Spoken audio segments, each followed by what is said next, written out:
You're listening to Mad Radio. Mad Radio. Mad Radio. Make a difference.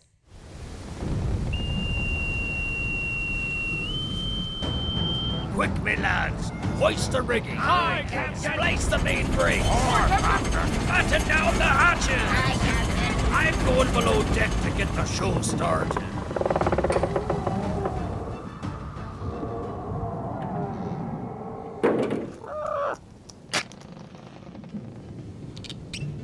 And now, the man who likes to sound important even when no one is listening. He's the shortest leprechaun in the kingdom, and he's earned his AA in jackassery. No, really, you should see his diploma. It's the host with the most, Brendan McCarty. Well, thank you, Petey. Hey, welcome in, all you scallywags, you swashbucklers, landlubbers, hornswogglers, and salty dogs to the Peg Leg Podcast, a show where we delve into the lives of fellow pirates and learn a bit more about the unsung heroes among us all. Arr! This week we travel to the School of Art, Performance, and the Humanities to speak with an individual who holds a Bachelor of Arts degree in music composition from the University of California, Santa Barbara. He also has a Master of Arts degree in music composition from San Jose State University. He holds a certificate in computer music from the Massachusetts Institute of Technology. As a composer, he has created well over 150 music compositions in many different styles. In fact, his electronic music has been performed several times on the Society for Electroacoustic Music in the United States National Conference, the International Computer Music Conference, the Daegu South Korea International Computer Music Festival, the Electronic Music Festival in Stuttgart, Germany, the New York City Electronic Music Festival, the Consumer Electronics Show in Las Vegas, Nevada, and the Computer Exposition in San Francisco. Through his recording studio, Aurora Music Productions, and you can find that at auroramusicproductions.com, he produces music for composers, theater, dance, computer games, and video soundtracks, as well as radio and television commercials. Besides performing music professionally as a keyboard player and singer for over 40 years, he is a professor of music and directs the music technology program at MJC. Ladies and gentlemen, please welcome to the poop deck, David Dow. Thank you. Thanks. Man, you've really just kind of has this been your love your whole life? Yes, pretty much. That's awesome. Yeah, I started at age 6. Really? Yeah. We'll have to find out what kind of instrument you were playing with. But what exactly was it that brought you to the college? Well, it brought me there as a student. After my high school days at Davis High School in Modesto, then very next year I enrolled in some classes trying to figure out where I was going to go. And I was choosing between astronomy and music. And at the time, the astronomy instructor wasn't so impressive to me at the time, and I kind of just fell into music. So the very next year, I became a music major, and I enrolled in all music classes and general ed, and got my 2-year degree at MJC. And I applied to the University of California at Santa Barbara, and they had an electronic music studio in the basement down there, and I was duly impressed. They had a huge Moog modular system and some other famous synthesizers at the time, and so it seemed like a beautiful place. I don't know if you've ever been there, but there's this beautiful lagoon with cranes flying around.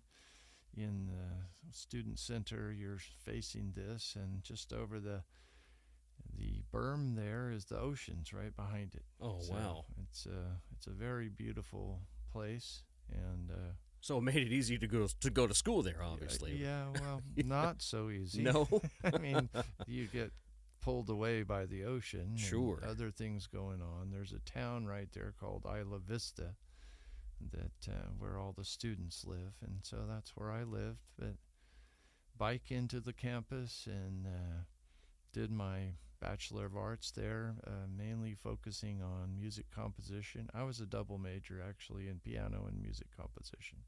So were you also playing music at this time while you were going to school? Well, I was just starting to play professionally at this time, so I played mainly in the dorms or whatever, but it was right after that I came back to Modesto and started playing in bands. I had played in junior high and stuff in the garage and that kind of thing, but I didn't really start playing out till after that.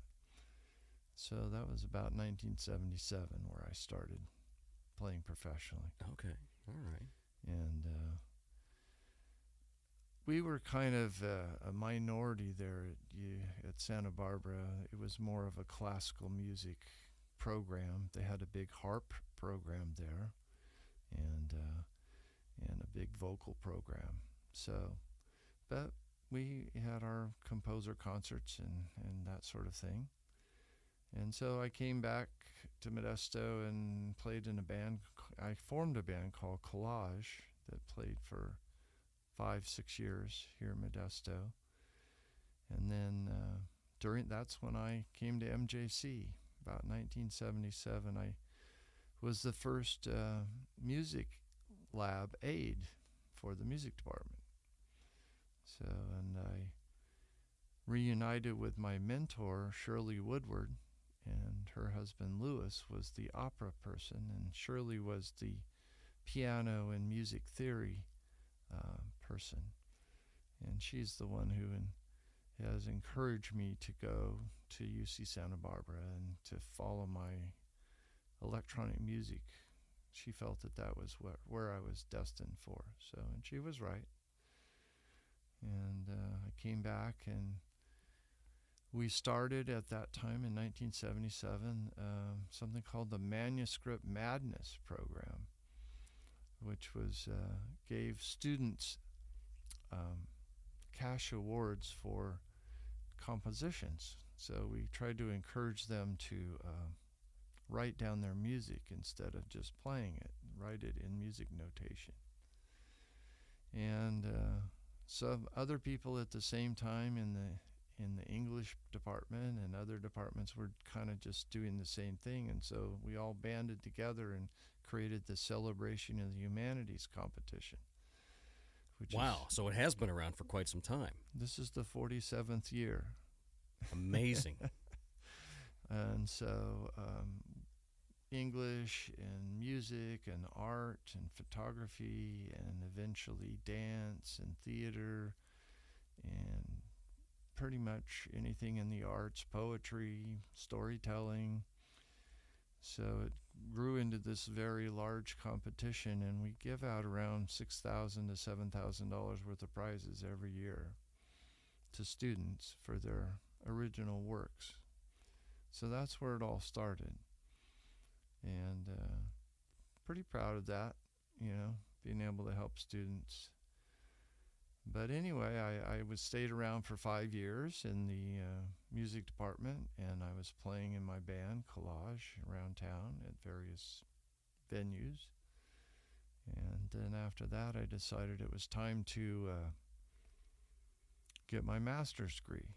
So I went off to San Jose State, mainly because another one of my important figures was teaching there. His name is Alan Strange, and he wrote the first textbook on electronic music. And he had come over to our area, to Stanislaus State, and given demonstrations and of his music and what electronic music was about. And so I decided to do my master's there, and between him and a guy named Dan Wyman, who was up from LA, he's more of a film sound designer for film composers. So between those two, I got my master's degree, and it took me three years. It was really 2 years, but I stayed on and did extra classes and stuff, things that I was interested in. And so that was a whole nother experience away from Modesto in a different environment. And I played in a band over there too, because after about a semester, I ran out of money, so I had to play my way through graduate school. Oh, wow. So I played in a top 40 band called The Touch, playing in the South Bay and Santa Cruz and Capitola and all the way up to Sausalito. So by night, I was playing music. By day, taking classes at San Jose State. Now, did you know that you wanted to go on to teach, or what was the motivation behind just getting the master's? I wasn't sure at that point that teaching was what I was cut out for, but I did do some teaching at De Anza College. I was teaching in their music theory program, helping the instructor there, and I began to realize, and then I also taught at Chabot College in Hayward. I taught electronic music, and I began to realize that, I was pretty good at it. So, although I had originally envisioned being a rock star, I decided that maybe teaching was my second gig besides rock star. So I was still a rock star playing in clubs in the South Bay. Right. And so my plan was to maybe move on to somewhere else and do my doctorate or something like that, but it didn't work out that way.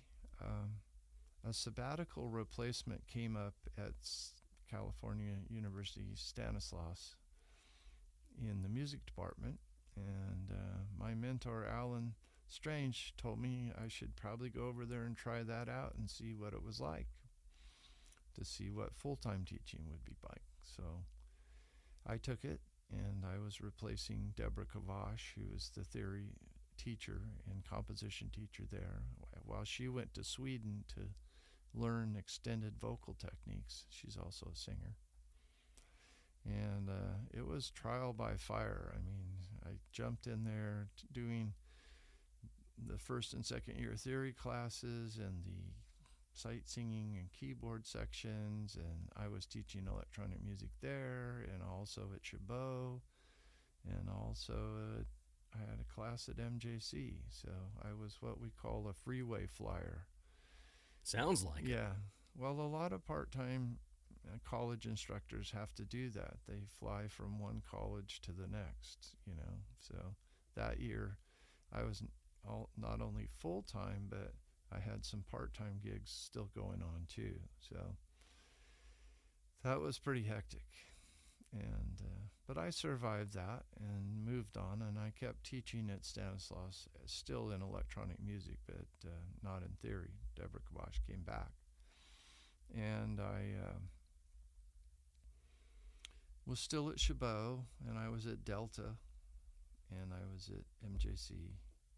And so eventually that just kind of went down to MJC.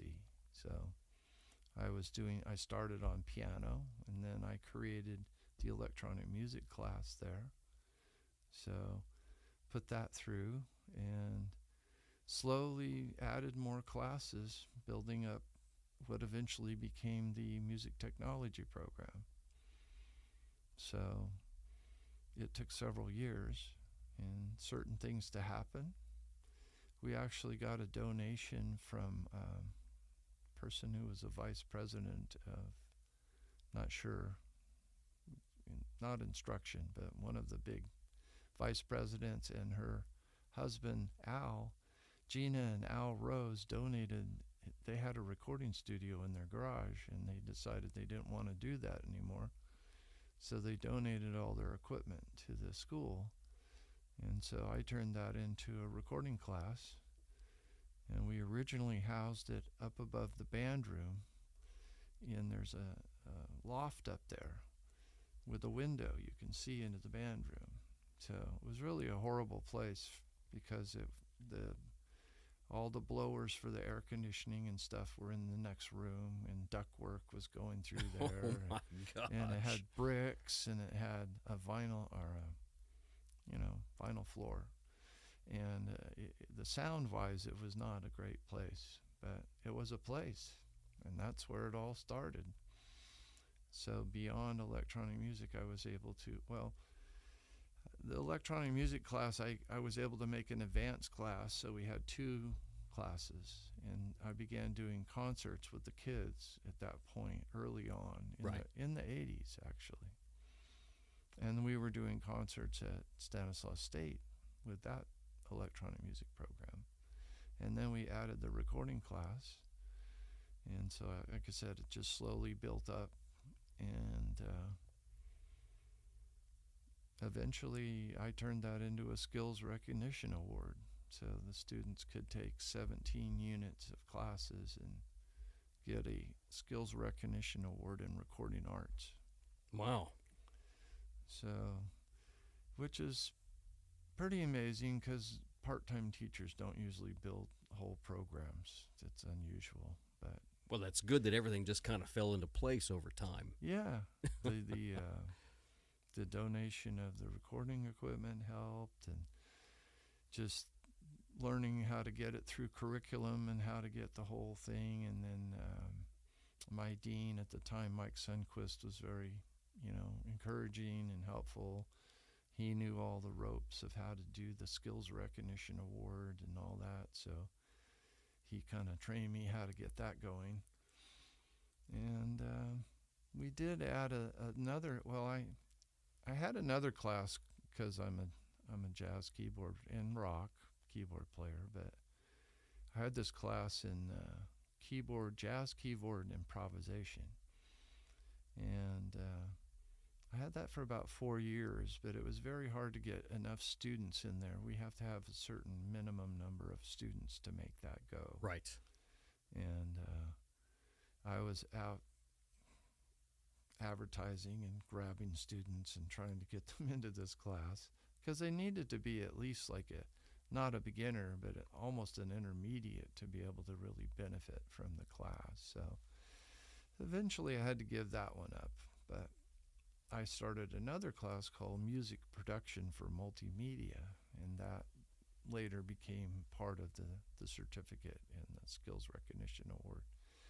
The idea was to cover music technology, the computers and the software and the synthesizers and all that stuff, but have them actually do projects that they could get their skills on, making 3 songs and then doing radio productions. They do 2 commercials, spots as we call them, right? 30-second spot, 60-second spot, and then a public service announcement. Right, the PSA stuff. Yeah. Yep. And then a station promo, so one about the station. And at that time, KRJC was still in existence.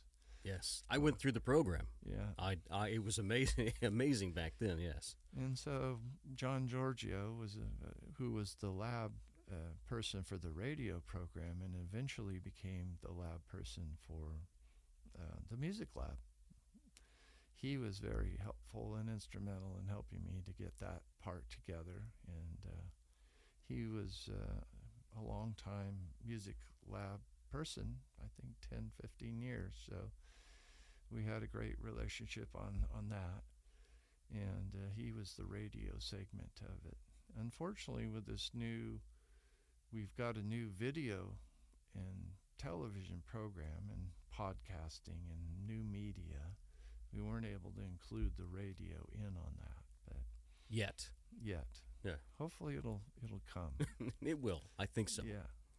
So we still have the equipment in the lab, so it could be resurrected.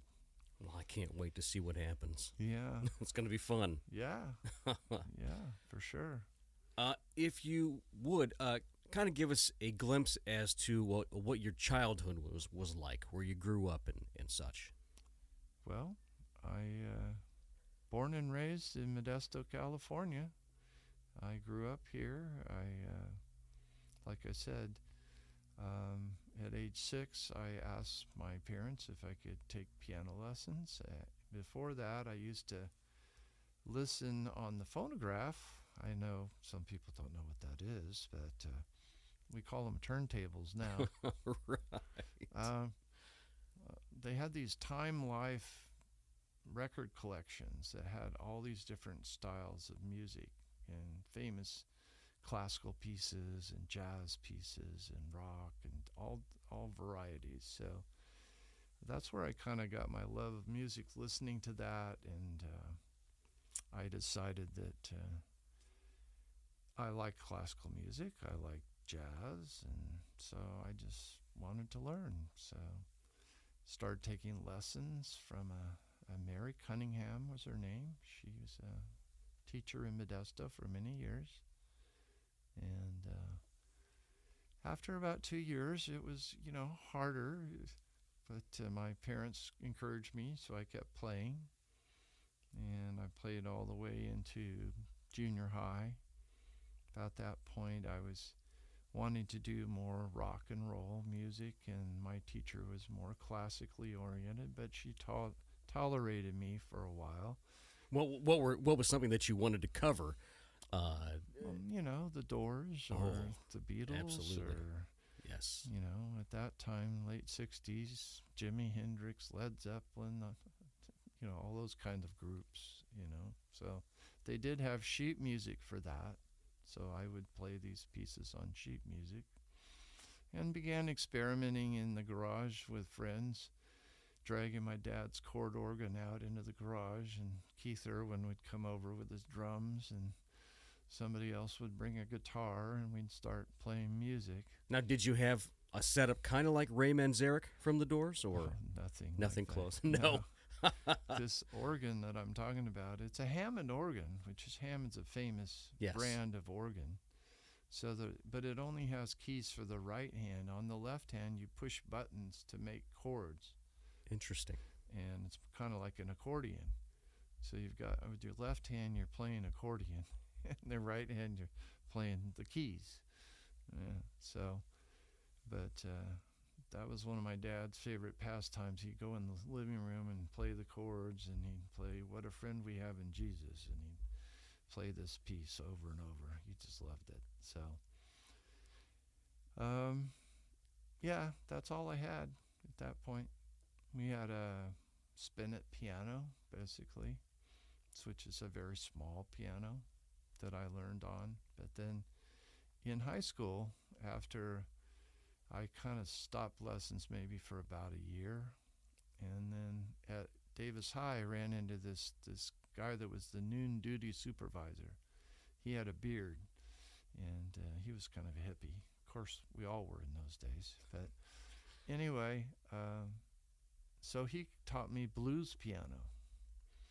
So I went out and I bought a large upright piano, and it had a wonderful sound because it was so big.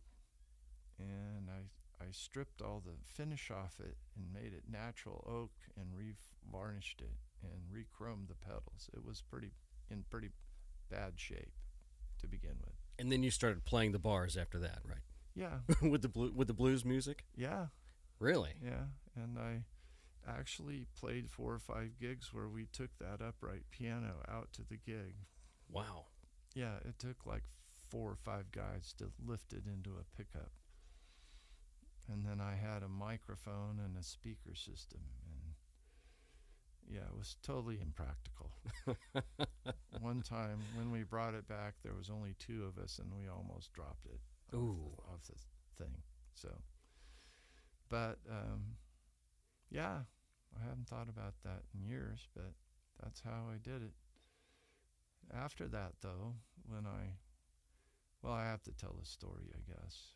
In that time, I was so nervous that I brought a towel with me. My hands would sweat so bad, I couldn't stay on the keys. So the story I tell my young students sometimes is when I got rid of the towel, I knew that I was able to do in person live, because I wasn't that nervous anymore. But after that, I went up to San Francisco to, gosh, can't think of the name of the music store now, but it was famous then. And I got an electric keyboard, and I got an amp. So I was able to go out and play much easier than taking the upright piano. Right, you were more mobile at that point. Yes. Don Weir's Music City is what it was called. It was before Guitar Center even knew what it was doing. So Was that like the brother of Bob from it could have been the Grateful Dead? It could have been. I mean, it's San Francisco. Yeah. I met Don a couple of times, but I never made that connection. There was a couple other guys that I had dealt with there, and in those days you'd go in and buy something and they would throw in a bunch of cables and give you some pedals, and nothing like today. Right, yeah. Nothing is free. You're going to pay for everything. Yeah, exactly. And they would give you a great deal because they didn't want you to go down the corner to somebody else. So, wow. But it was a different world then. And like I said, I bought this an RMI electric piano, which it was okay, but it was kind of cheesy. But it was light enough to carry, so that was good. And I bought a big PV Musician amp with it. So that was my first start into gear. And from there it just grew, of course, and played around town at different places. Still teaching. Oh, and then let's see. That was all right. So when I came back from, I guess, would have been San Jose State. Within 3 months, I got a call, and somebody wanted me to play at this nightclub in Modesto called Easy Street. Where was that located? In McHenry Village, facing Briggsmore, kind of where I don't know what it is now. It's not Whole Foods, but it's Sprouts. Okay. It's next to Sprouts, facing out that way. And there was a restaurant called Mallard's. That was where the Rite Aid is. Right. Yeah, right there. So I ended up playing in the house band there for 6 years, I think it was. 5 nights a week. When did you sleep? You had all this stuff going on. Well, I was doing that and then teaching at MJC during the day. It's kind of like college. Mm. And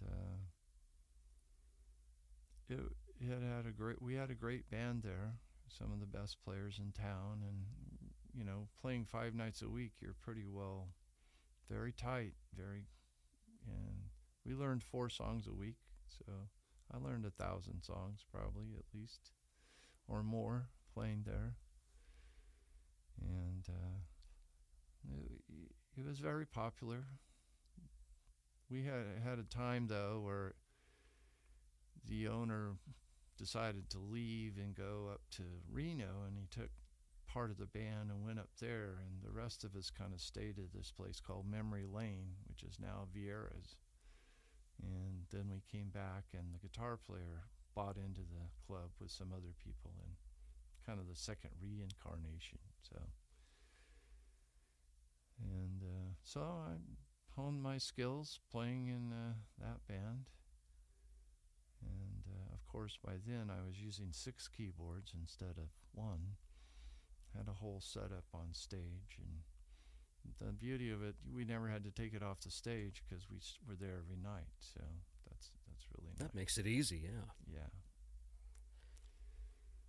So I guess that's how my Modesto story goes. Well, so when you're not, playing music and teaching, do you have any other leisurely activities that you do? Absolutely. I have to keep my sanity. So basically, I play golf once a week, every week, sometimes more. But I've played golf for years. I played golf about the time when I started music, very early, 7 years old, 6. And it's just, in high school I played on the golf team, and in my junior year we won the sectionals, I think the state sectionals actually. So I keep doing that. I also started skiing at a very young age, same thing, around 6. So I still ski, snow ski. Go about 15 times a year. Wow. Goodness. Where do you like to go? Is there a particular spot?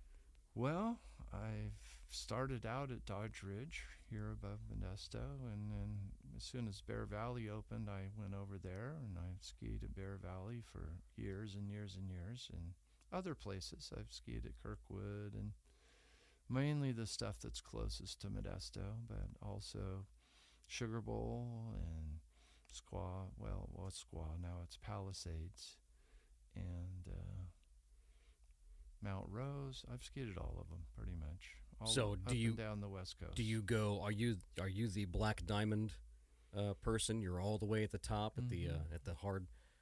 Man, I tried it a few times. It never caught with me. I just couldn't do it, unfortunately. Well, it's it's like anything else. Once you get proficient at it, it's like riding a bike. You can just go back to it. Physical abilities, though, as you get older. Right. So your cardio and all that, and your legs. I can't ski like I used to, but I can enjoy it. And I like skiing powder, so I usually try to just go on a powder day, that sort of thing. So nice. So that's a good break from the music. Although I played up at Dodge Ridge music twice last year, so I'm playing. So you get to combine things then. Okay, all right. But I didn't tell you the story. I went and I all these years I skied at Bear Valley, and then finally turned 65, and I get my senior pass, right? Yes. So after 2 years of buying my senior pass at Bear Valley, they raised the age to 70, and so. Did they grandfather you in? No. Oh, come on. So then that's why I went back to Dodge Ridge. They were still at 65, so I went over there. But now next year I'll be 70, so I'll probably go back to Bear. However, the company that owns Dodge now owns Bear, so they're all owned by the same company. Oh, well, maybe they'll just drop it back. Well, they probably won't. Yeah, it's all money, right? Yeah, right. What is your favorite trait about yourself? I think my patience, as far as teaching goes, you have to be very patient with people, as they struggle to figure out what's going on and getting it. And so I've always been fairly patient and able to allow them to stumble and do what they need to do to eventually get it, because that's the best way. If you just give it to them, they don't get it. So let them try and get frustrated, and their favorite saying, "Mr. Dow, it doesn't work." And then let them see how they can figure it out and troubleshoot it, because really electronic music and gadgets, it's all about troubleshooting, figuring out why it won't do what you want it to do. And so you need that skill to be successful. You need to be able to think it through and step by step. Happened at the concert last night. We get it all set up. I set up my gear, and we test all the students' pieces. We get to my piece, and then half of the sound is missing because we hadn't tested anything. Oh, no. So I troubleshooted it from the board back, and it turned out we had a bad mic cable for the right channel. So replaced the mic cable, and everything worked fine. So that's just how it works. It's a good thing that it was an easy fix then. Yeah, well, you could do rehearsal 14 times and it'd be perfect, but when it comes to the performance, then it's not going to work. It's just Murphy is always there. Yeah. He is hovering. After a few years, you learn to, roll with the punches. Right. What gets you out of bed in the morning? Well, I wake up. That's it. Is it an alarm clock at this point, or you just no? No alarm clock. My wife and I came to the agreement that we're going to get up around 8 o'clock every morning because she was a 5 a.m. person and I was more of a 10 a.m. person. So we met in the middle, and so now I wake up at that time. But again, I guess what gets me up is just the thought of going and being able to teach everyone in my classes, and then the fun of playing at night and playing gigs. I still play 2 or 3 gigs a week, so it's it kind of gets in your blood, and you want to go out and entertain and be part of the crowd. So absolutely. What is a meal that you could eat over and over again? Raspberries. Raspberries? Really? Yeah, I love raspberries. But as far as a meal goes, I don't know. I'm kind of a steak and potatoes kind of guy. So do you load up the potato with everything, or no, just butter, sometimes sour cream. How do you like your steak? Medium rare. Okay, all right. There you go. So not completely bloody, but close. Yeah. So I like steak, but I'm kind of, a lot of people like Thai food and this and that, and it's just not my thing. I'm pretty much steak and potatoes kind of person. Nothing wrong with that at all, especially when you get a really good steak. Well, I had Alan, my mentor, Alan Strange. He was into food, and he made a cookbook, and we always went and got Mexican food. So we got the best of the Mexican, but he liked Indian food. So we had to have this tandoor oven made Indian food, and I ate it, but it's not like I really enjoyed it that much. It's just not my thing. So, but he loved it, so I hung out with him. Are you superstitious at all, or believe in any crazy wild conspiracies out there? Not really. No. I mean, I've always been fascinated with, the universe and astronomy and UFOs. Do they exist or don't they exist? I watch science fiction is my thing. Okay, all right. So, any show in particular that you watch, or?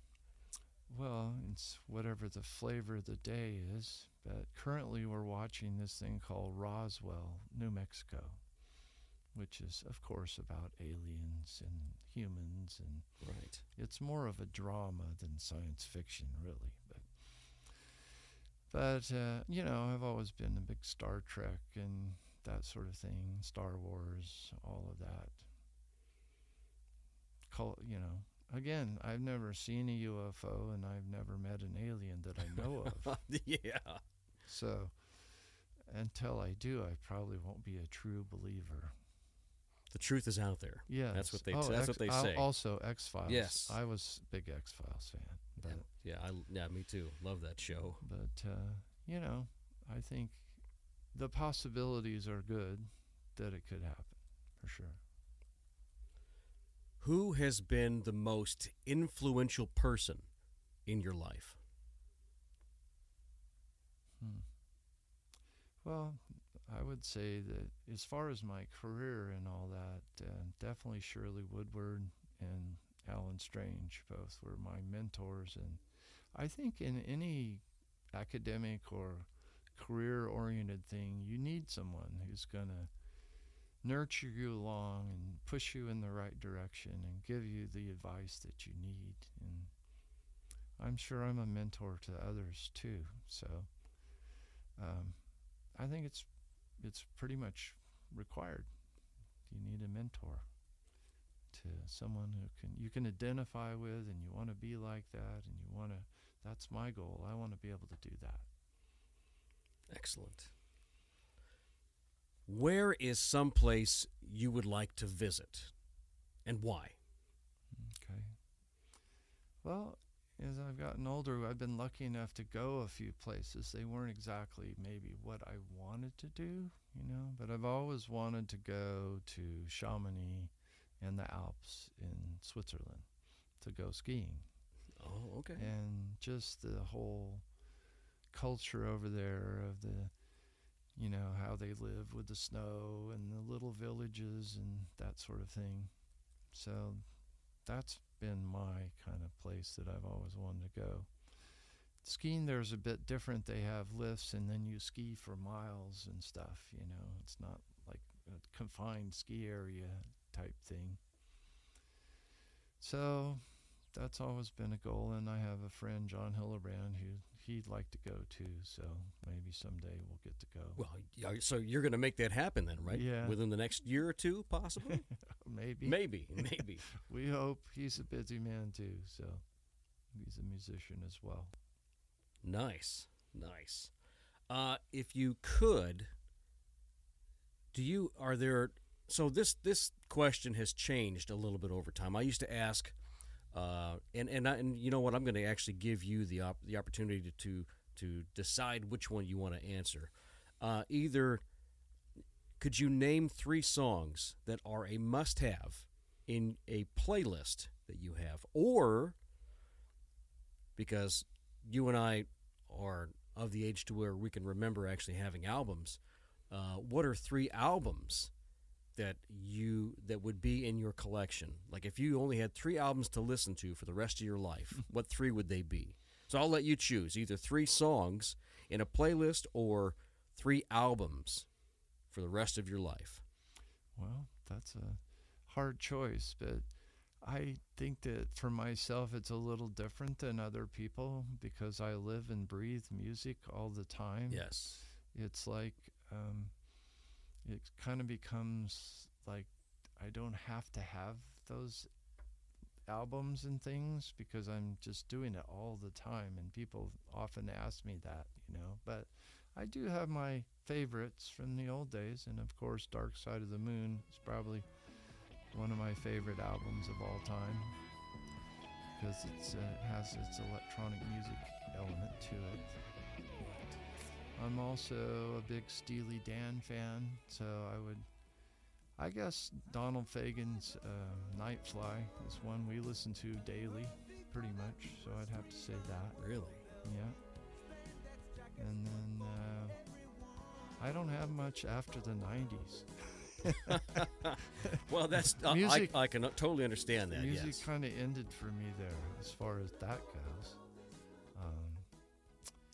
Let's see, it's hard to choose a favorite in there, but I listen a lot to Fourplay's Energy album, so I'm going to say that.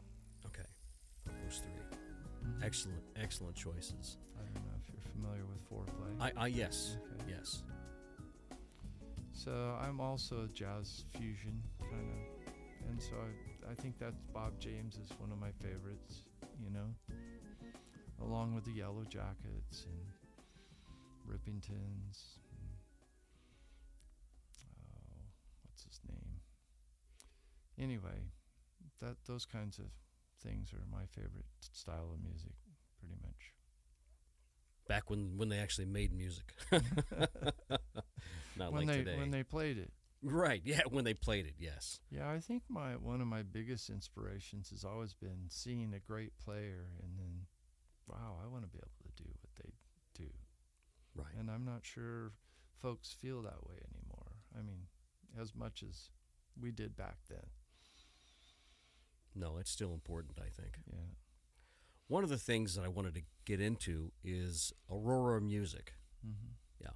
How did that start, and what has it morphed into, and how did that whole thing come about, I guess? Well, basically, I've been recording in my home with equipment since 1977, since I left San Jose State.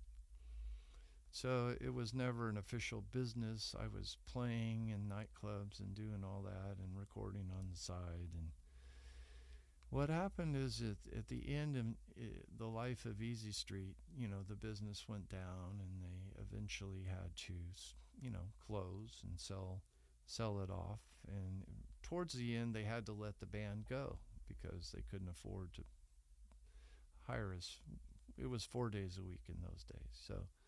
So what happened is I took the band, and it was really led by the guitar player Jim DeNoon, but he had to stay with the business because he was invested in the business. So he said, you take the band and do whatever you want with that. So I did. We took the band and I groomed them into basically doing wedding receptions in Napa and corporate parties in San Francisco. We played at the Red Lions in Santa Rosa, in San Jose, to kind of get those other gigs. So, and we had good promotion. Got in with surprisingly a booking agent called Gigs Ex Precarious. And so we were building this thing up, but I kept having problems with the band that they would, like we played on a riverboat in Stockton and they weren't supposed to smoke in there, and they went and smoked in there, and we lost the gig, and they wouldn't smile for the photographs and stuff like that. So I said, I'm too old for this. If you guys don't really want to do this, I'm just going to go do my own recording studio. You take it and go on. So they did. They took the thing and they lasted about 2 months, and that was it. Wow. Because they don't realize how tough it is to lead a band and book all the gigs and have to smooth it over with the owners, and that part of it, they just play, so they don't really realize what's going on. But so that's how Aurora Music started. I decided, okay, I'm going to just do my recording studio. So I got a business license and put my name in the Yellow Pages, and that was in 1994. So it's been 30 years. It'll be 30 years next year. Wow. Almost. So, basically through word of mouth in the Yellow Pages, I started recording bands and singer-songwriters and people that wanted to do karaoke. They basically sing and have a backing track or something. And so, I did a lot of that, and that was important because I was still part-time at the college and still playing.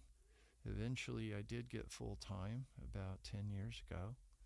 And so it hasn't been as critical since then. So I've just kind of let it go, but I have regular clients that record. So, and now it's just kind of fizzled down to a few clients, and that's okay because I'm still pretty busy playing and teaching 7 classes at the college. So I still love to record, but and if you're out there and you want to record, give me a call. That's Anyway. right. Make sure I wanted to make sure that we had put that plug in there for you. Yeah, I'm still in business. I still have the studio. It's still a really nice studio. You can check it out at www.auroramusic.com, auroramusicproductions.com, and you can see pictures and all the equipment, that sort of thing. So that kind of became my business entity that all my business goes under, as far as the recording studio, my live performances, and I do teach piano lessons, that sort of thing. So that's Aurora Music. Perfect. And like I said, I used to do all the music for most of the dance programs in Modesto, and I've done commercials for car dealers, and I did a lot of back music for theater productions, the transitional music and extra sounds and that sort of thing. So I've done a lot of that over the years too. Right on. if you would, do you have any parting words of encouragement for us? Oh, certainly. Follow your dreams. So, if you can, try to pick a field where you love what you do and not just a job. And then the second piece of advice is be persistent.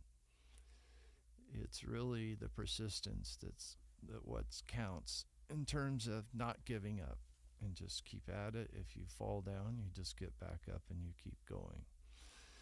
Eventually, you're going to acquire the skills you need, but it's also, in the music business, a people business. So you have to learn to be able to talk to people and network, basically. So schmoozing is a big part of it.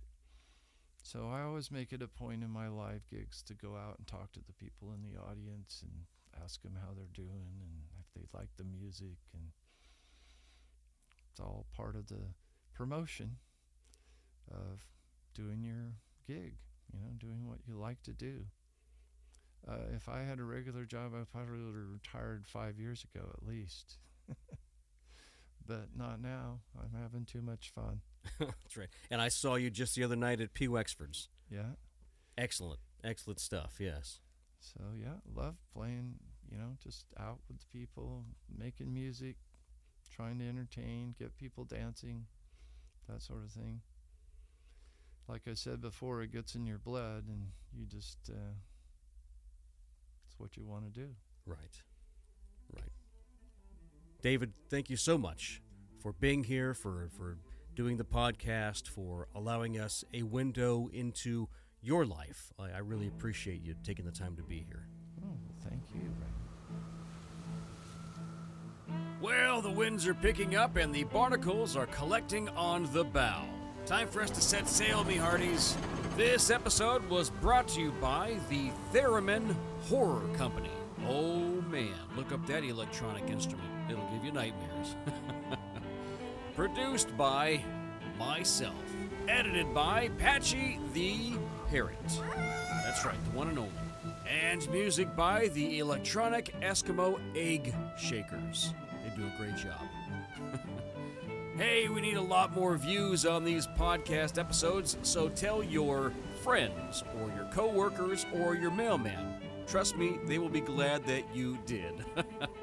And as always, remember to keep your booty close and your sword sharp, lest you find yourself swabbing the deck on the bottom of Davy Jones's locker. Until we meet again.